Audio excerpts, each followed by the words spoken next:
안녕하세요, 선생님들. 반갑습니다. 오늘 약물 남용자 재정 및 법률 상담을 주제로 강의를 진행하게 될 을지대학교 설재용입니다. 우선 제 소개를 간단히 드리겠습니다. 저는 대학으로 오기 전에 마약 범죄 현장에서 오래 일을 했습니다. 검찰 수사관으로 약 28년간 근무하면서 가장 많이 다루었던 사건이 마약 사건이었고, 가장 오랜 기간 동안 마약 수사를 담당했습니다. 또한 수사뿐만 아니라 정책부서, 외교부서에서 근무하면서 줄곧 마약 이슈를 다루어 왔습니다. 저는 수많은 마약 사범을 보면서 마약 범죄와 중독의 위험성을 피부로 느낄 수 있었고, 마약 예방을 위한 활동과 공부를 꾸준히 해왔습니다. 현재는 을지대학교 인문사회계열학부 중독상담전공 교수로 재직하면서 주로 약물 중독에 대한 연구와 강의를 하고 있고, 대외적으로도 마약 범죄 예방 활동을 지속적으로 병행하고 있습니다. 오늘 이 강의는 수사 현장과 상담 현장을 두루 경험한 입장에서 여러분이 실제 약물 남용자를 만났을 때 꼭 필요한 기초 법률 지식과 상담 시 주의점 등을 전달해 드리기 위해 준비했습니다. 오늘 강의의 목표는 크게 네 가지인데요. 첫째, 약물 남용자의 경제적 어려움을 이해한다. 둘째, 약물 관련 법률 문제를 이해한다. 셋째, 상담자의 역할과 한계를 이해한다. 넷째, 위기 상황 시 적절한 연계 기관을 활용할 수 있다입니다. 자, 그러면 약물 남용에 따른 문제에 대해서 살펴보도록 하겠습니다. 약물 남용이 초래하는 문제는 여러 가지가 있을 수가 있는데요. 약물 남용은 단순히 건강 문제로 끝나지 않습니다. 개인의 삶 전반에 걸쳐 복합적인 문제를 일으키게 되죠. 첫 번째, 학업 및 직업 기능의 저하를 들 수 있습니다. 약물에 의존하게 되면 집중력, 기억력, 판단력이 저하됩니다. 따라서 학업이나 직업의 기능이 저하되거나 손상이 올 수 있겠죠. 두 번째로, 가족관계 갈등입니다. 약물 남용은 가족 전체를 흔들어 놓을 수 있습니다. 가족 구성원은 극심한 스트레스를 경험하고 약물 남용자를 통제하려고 하고, 통제하려고 하면 할수록 서로의 갈등은 더 깊어지게 됩니다. 결국은 가정 해체로 이어지는 경우도 간혹 있을 수가 있죠. 다음으로 채무 및 금융 문제의 증가입니다. 약물 구입 비용은 생각보다 훨씬 큽니다. 필로폰을 한 번 투약하는 데 드는 비용이 10만 원에서 수십만 원까지 가는 경우도 있습니다. 그 비용을 감당하기 위해 대출을 받거나 불법적인 일에 손을 대기도 합니다. 다음으로 범죄 및 법률 문제 발생입니다. 마약류 매매나 소지, 투약 자체가 이미 범죄죠. 적발될 경우 수사와 재판 과정에서 여러 가지 법적 문제에 부딪히게 됩니다. 또한 약물 투약 상태에서 발생하는 폭력이나 운전 등 부수 범죄로 이어지는 경우도 있을 수 있습니다. 다섯 번째로, 사회적 낙인과 고립을 들 수가 있습니다. 약물 남용 사실이 알려지면 직장이나 지역사회에서 소외될 수 있습니다. 이러한 사회적 낙인은 회복 의지를 꺾고 오히려 약물 사용을 지속하게 만드는 악순환의 요인이 되기도 합니다. 그러면 다음으로 약물 남용 상담의 특성에 대해서 알아보도록 하겠습니다. 약물 남용 상담은 다른 상담 분야에 비해 훨씬 복합적이라고 할 수 있습니다. 법률, 보건, 복지, 심리 등 여러 분야가 얽혀 있어서 단일 접근으로는 한계가 있다고 하겠습니다. 또한 필요시 각 분야 전문가와의 연계가 중요합니다. 오늘 강의에서는 도박 중독과도 일부 공통된 부분인 재정 문제, 그리고 약물 중독의 특수한 법률 문제를 중점적으로 살펴보도록 하겠습니다. 자, 약물 남용에 따른 문제 중에 주요 재정 문제에는 어떤 것들이 있을 수 있을까요? 우선 지속적인 약물 구매 비용 발생이 되겠습니다. 약물은 아까도 말씀드렸다시피 높은 단가와 반복 사용의 특성으로 인해서 지속적인 비용 지출이 발생하게 되죠. 또 내성이 증가할수록 사용량과 비용이 함께 증가하고 생활비보다 약물 구매를 우선시하는 그런 소비 구조가 형성될 수 있습니다. 다음으로 신용카드 연체인데요.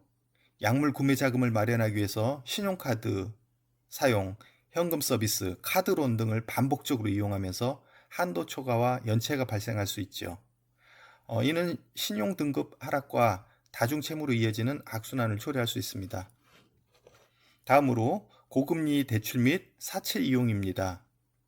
급하게 약물 구매 자금이 필요한 상황에서 이자율이나 상환 가능성을 충분히 고려하지 못한 채 고금리 대출, 불법 사채를 이용하는 경우가 있을 수가 있죠.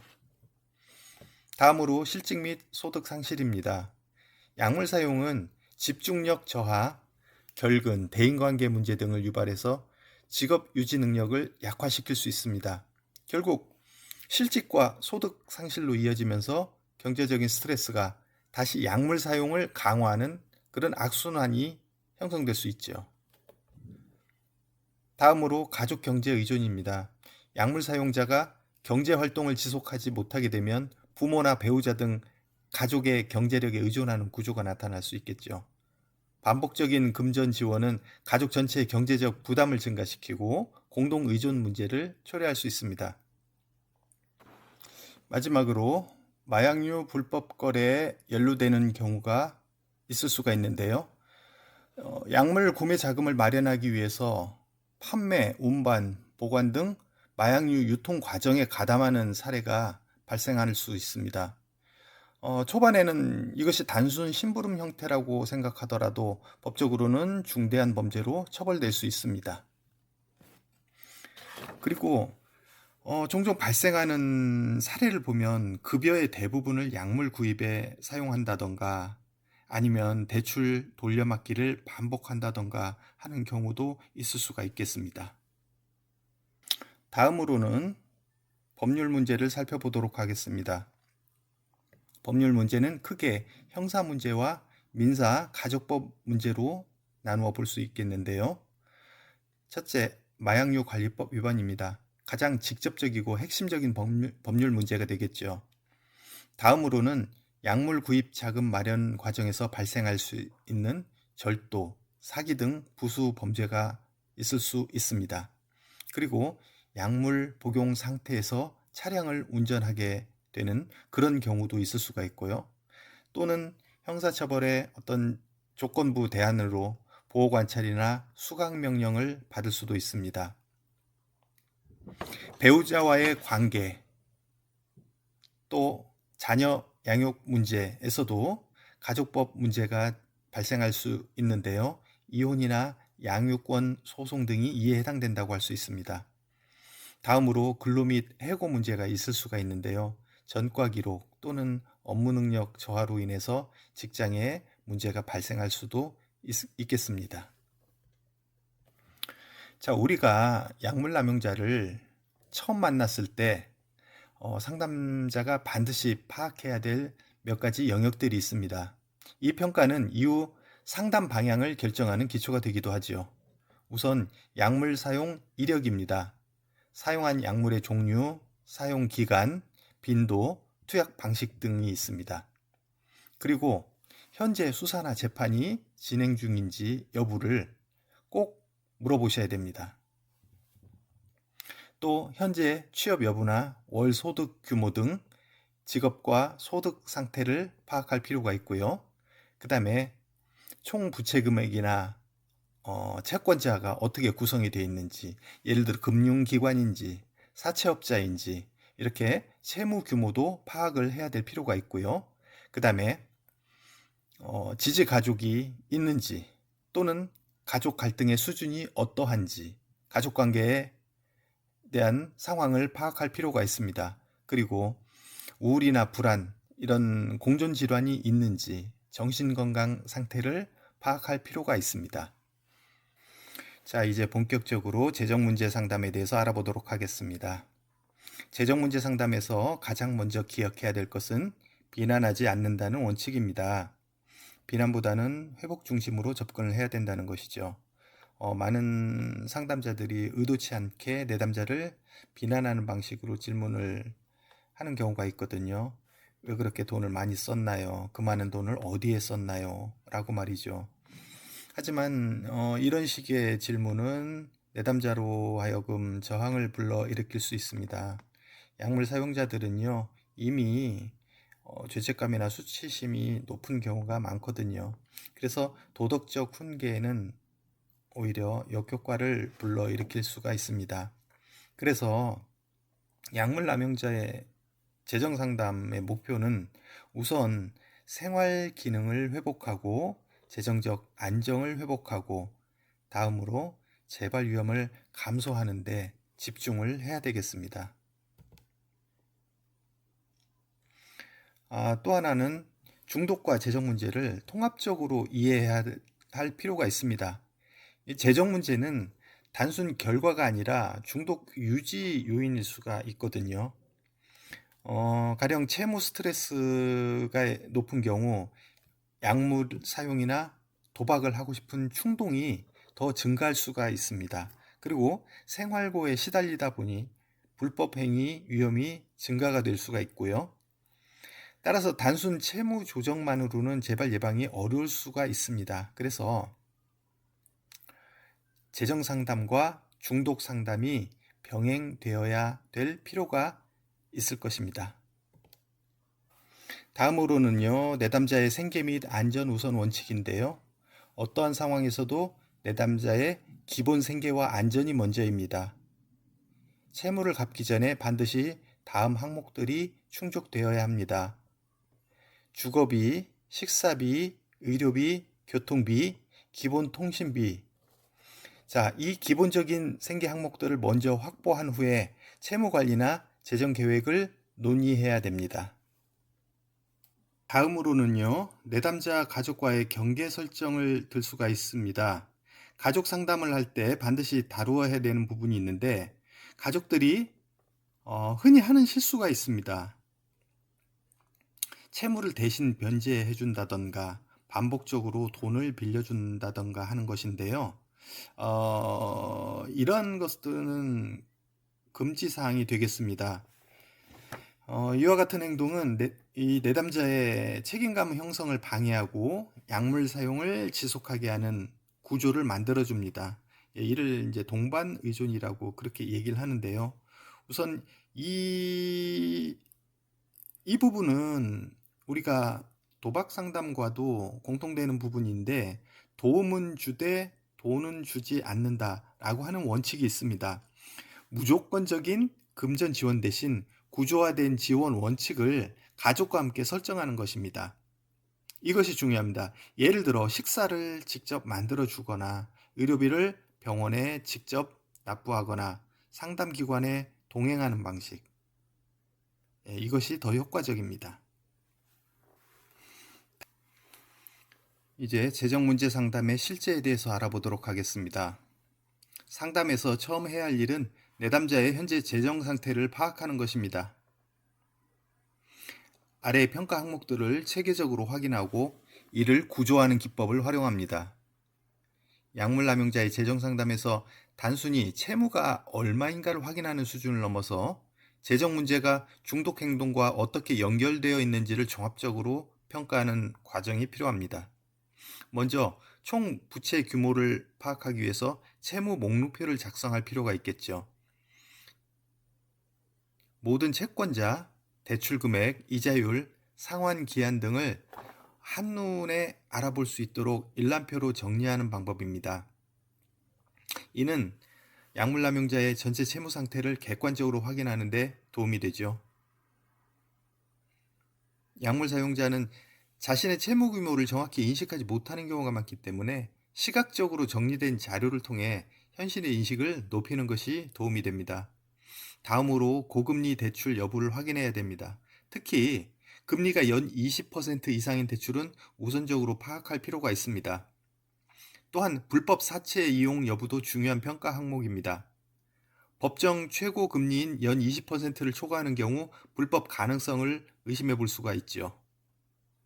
또한 협박이나 불법 추심 등의 위험에 노출되어 있는지도 함께 확인해야 됩니다. 필요한 경우 법률기관이나 신용회복기관과의 연계도 고려할 수 있습니다. 월 수입 및 지출 상태를 평가할 때도 실제 지출 일지를 작성하도록 하는 것이 효과적입니다. 예를 들어 일주일간의 소비 내역을 기록하게 하면 대상자가 자신의 소비 습관을 보다 구체적으로 인식하는 데 도움이 됩니다. 특히 중독 관련돼서 약물을 구입하는 데 사용되는 지출 규모는 반드시 확인해야 되는 부분입니다. 소비 패턴을 분석해서 약물 관련 지출이 전체 소비의 몇 %를 차지하는지 파악하면 중독이 재정에 미치는 영향을 보다 객관적으로 설명할 수가 있습니다. 연체 현황 역시 중요한 평가 요소가 되겠죠. 현재 연체 중인 금액과 기간을 확인함으로써 신용 위험 수준을 파악할 수가 있습니다. 장기 연체 여부는 향후 금융 회복 가능성과도 관련이 돼 있죠. 다음으로 가족 피해 정도도 파악을 해야 됩니다. 약물 사용으로 인해 부모나 배우자 등 가족이 채무를 대신 부담했는지, 생활비 지원이 지속되고 있는지, 가족 재산 피해가 발생했는지 등을 확인을 해야 되겠습니다. 마지막으로 범죄 및 법률 문제 여부를 확인해야 됩니다. 마약 사건 관련돼서 수사나 재판 과정에서 변호사 비용, 벌금, 합의금 등의 경제적 부담이 발생할 수도 있고, 경우에 따라서는 불법 거래에 연루되어 추가적인 재정 문제가 생길 수도 있기 때문입니다. 따라서 상담자는 단순 재정 문제뿐만 아니라 법률적 위험 요인까지 함께 평가하는 통합적 접근이 필요하다고 할 것입니다. 다음으로 행동 계약 및 환경 통제입니다. 이는 충동적으로 금전을 사용하는 것을 줄이기 위한 구조화 전략을 말하는데요. 약물남용자의 재정 상담에서 단순히 채무를 줄이는 것뿐만 아니라 충동적 소비와 약물 구매를 예방할 수 있는 금전 관리 구조를 만드는 것이 중요합니다. 먼저 신용카드 대신 체크카드만 사용하도록 하는 방법이 있습니다. 체크카드는 계좌에 있는 잔액 범위 내에서만 사용할 수 있기 때문에 과도한 소비나 충동적 결제를 예방하는 데 도움이 되겠죠. 또한 현금 사용을 제한하는 방법도 효과적입니다. 약물 사용자는 충동적 구매 행동이 나타나는 경우가 많기 때문에 많은 현금을 소지할수록 즉각적인 약물 구매 가능성이 높아질 수 있기 때문입니다. 따라서 하루 사용 가능한 금액만 소지하도록 하거나 일일 예산을 정해 사용하는 방법이 도움이 될 수 있습니다. 다음으로 가족 공동관리 계좌를 활용하는 방법도 고려할 수 있습니다. 신뢰할 수 있는 부모나 배우자와 함께 계좌를 관리함으로써 충동적 인출이나 과도한 소비를 예방할 수 있습니다. 기존 신용카드를 적극적으로 해지하는 것도 중요한 개입 방법이 되겠습니다. 사용 가능한 신용 한도가 남아있을 경우 충동적으로 현금 서비스나 카드 결제를 이용할 위험이 있기 때문입니다. 마지막으로 월세, 공과금, 통신비와 같은 필수 지출은 자동이체로 구조화하는 것이 도움이 됩니다. 약물남용자는 생활 관리 능력이 저하되어 공과금 연체나 주거 불안정 문제가 발생하기 쉽습니다. 따라서 자동이체를 설정하게 되면 기본 생활 유지에 필요한 비용이 우선적으로 지출되도록 구조화할 수 있습니다. 다음은 채무 문제 상담에 대해 말씀드리겠습니다. 연체 관리 및 추심 스트레스 대응 방안인데요. 연체가 발생하면 채권 추심이 시작이 되죠. 내담자들은 추심 전화나 방문에 극심한 스트레스를 받게 되고 이것이 다시 약물 사용의 트리거가 될 수가 있습니다. 이런 때 상담자는 추심 과정에서 내담자의 권리를 안내해주면 좋겠습니다. 가령 채권 추심은요, 오전 8시에서 오후 9시에만 가능하다. 그 이외의 시간은 채권 추심 제한 시간이 되겠고요. 폭언, 협박 또는 반복 전화를 하는 것은 채권 추심법 위반이 되겠습니다. 이는 금융감독원이나 한국소비자원에 신고 가능합니다. 다음 신용회복위원회 워크아웃 제도가 있습니다. 금융회사 채무를 장기간 연체한 사람이 신용회복위원회의 조정을 통해 상환 기간을 연장하거나 이자를 감면받거나 분할 상환 등을 지원받을 수 있습니다. 다음으로 개인회생 파산 정보 제공입니다. 채무 규모가 너무 커서 워크아웃으로 해결이 어려울 때 개인회생이나 파산 제도를 안내합니다. 이 부분은 법원 또는 법률구조공단을 통해 전문적인 도움을 받을 수 있도록 연계하는 것이 중요합니다. 마지막으로 상담 시 유의점에 대해서 설명드리겠습니다. 약물 중독 상담에서는요, 단순한 충고나 비난보다 실제 행동 변화를 도울 수 있는 현실적이고 구조적인 접근이 필요합니다. 특히 가족이나 상담자는 중독 문제를 개인의 의지 부족으로만 해석하기 쉽지만 이러한 접근은 오히려 죄책감과 회피를 강화해서 회복을 어렵게 만들 수 있습니다. 먼저 단순한 훈계보다는 구조화된 지원이 필요합니다. 정신 차려라, 다시는 하지 마라. 이와 같은 반복적 훈계는 일시적인 압박은 줄 수 있지만 실제 행동 변화를 지속시키기는 어렵습니다. 반면에 일정 관리, 금전 관리, 치료 참여, 이러한 구체적인 구조를 만들어주는 접근은 회복과 유지에 효과적일 수 있습니다. 또한 도덕적 비난보다는 일관된 태도가 중요합니다. 약물 남용자를 비난하거나 감정적으로 대응하면 갈등과 방어가 커질 수 있습니다. 따라서 가족과 상담자는 과도한 분노와 과도한 허용을 반복하기보다는 정해진 원칙과 경계를 일관되게 유지하는 것이 필요합니다. 이러한 일관성은 약물 남용자에게 예측 가능한 환경을 제공하고 책임감을 형성하는 데 도움이 됩니다. 의지만 있으면 된다는 접근 역시 한계가 있습니다. 중독은 단순한 의지 부족이 아니라 충동 조절, 보상 체계, 스트레스 대처와 관련된 복합적인 문제이기 때문이죠. 따라서 상담에서는 비현실적인 기대보다 현재의 문제 상황 그리고 위험 요인을 객관적으로 점검하는 현실 검증 과정이 중요합니다.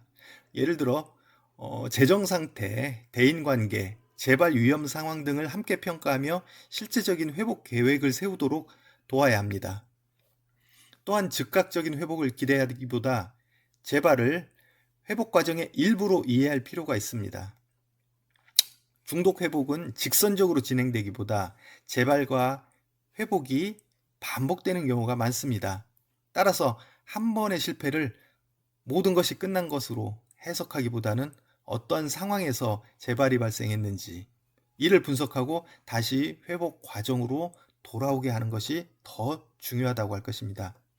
마지막으로 완전한 변화만을 기대하기보다는 작은 변화를 강화하고 접근하는 방식이 필요하겠습니다. 예를 들어 치료 참여에 시작한 것, 사용량이 감소한 것, 규칙적인 생활을 시도한 것, 이와 같은 작은 변화도 회복의 중요한 신호가 될 수 있습니다.